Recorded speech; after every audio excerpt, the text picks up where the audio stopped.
For the longest time, Thailand was pretty much the undisputed king of tourism in Southeast Asia.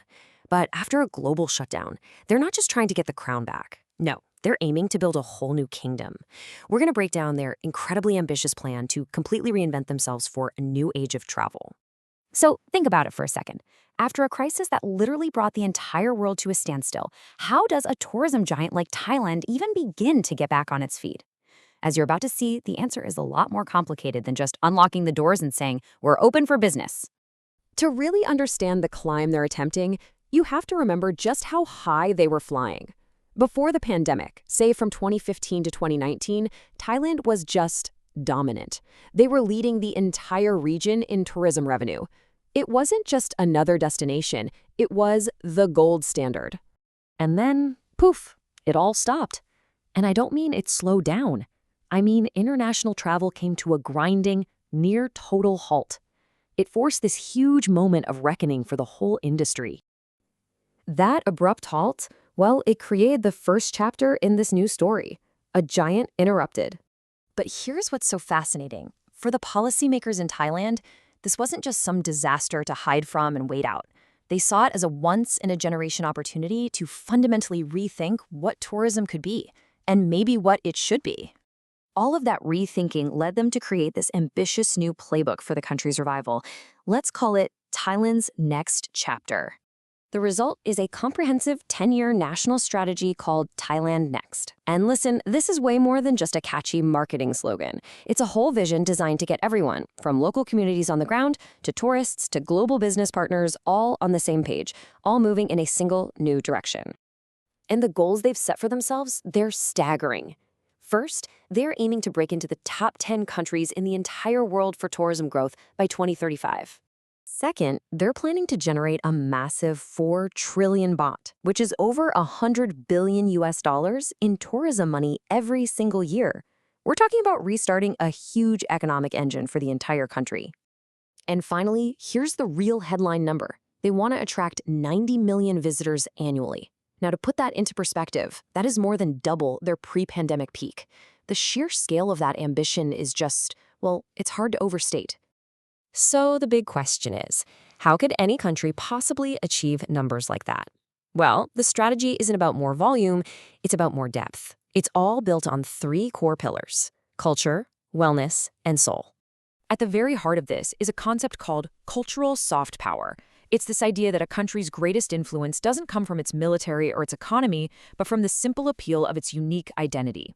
It's about sharing your culture, your values, your stories, to create a real connection with the world, moving way beyond just selling souvenirs. So in practice, what does that actually mean? It means moving beyond just visiting temples. It's about promoting deep dive culinary tourism, from the most amazing street food stalls all the way to fine dining. It's about inviting the world to experience these vibrant cultural festivals, engage in spiritual tourism that's rooted in local wisdom, and really just immerse themselves in everyday Thai life. The second pillar of the plan is a major push into health and medical tourism. Now, this has been a growing area for Thailand for a while, but now it's becoming a central part of their national brand. And a key reason they can even pursue this is their really solid 2-tiered healthcare system. On one hand, you got excellent low-cost government facilities, and on the other, you have these world-class private hospitals with cutting-edge technology that are already a huge draw for foreigners. Together, that creates a foundation of trust and quality. And it goes so far beyond traditional medicine. The wellness boom includes everything from holistic retreats and intense Muay Thai training camps to spas using ancient herbal medicines, specialized elderly care, and a global reputation for gender-affirming surgery. It's an incredibly diverse wellness ecosystem. Okay, so you've got this new focus on culture and wellness. But how do you build the infrastructure to support it all without just repeating the mistakes of the past?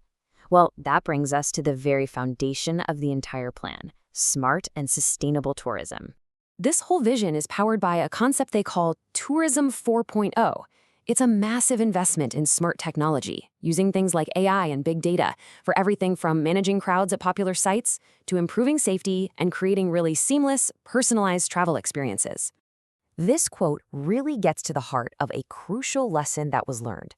There's a clear recognition that the old model, just chasing more and more tourists, was totally unsustainable. They saw the environmental damage from over-tourism in places like the Simulant Islands and are absolutely determined not to repeat those mistakes. So this new path forward is built on sustainability. The focus is on green, zero-carbon initiatives and promoting responsible tourism that actively protects nature.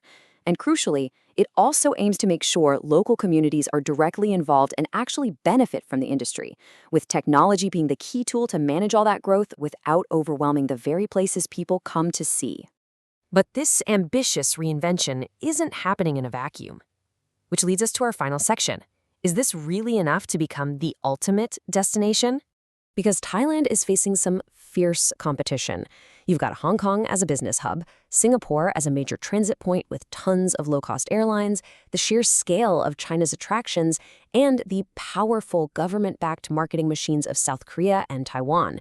Every country is fighting for a piece of this post-pandemic travel boom. And that leaves us with the final crucial question. Can Thailand's bold strategy of focusing on soul, sustainability, and smart tech create a genuinely new model for the rest of the world? Or will the immense pressure of hitting that 90 million visitor target threaten the very culture and nature it's trying so hard to share?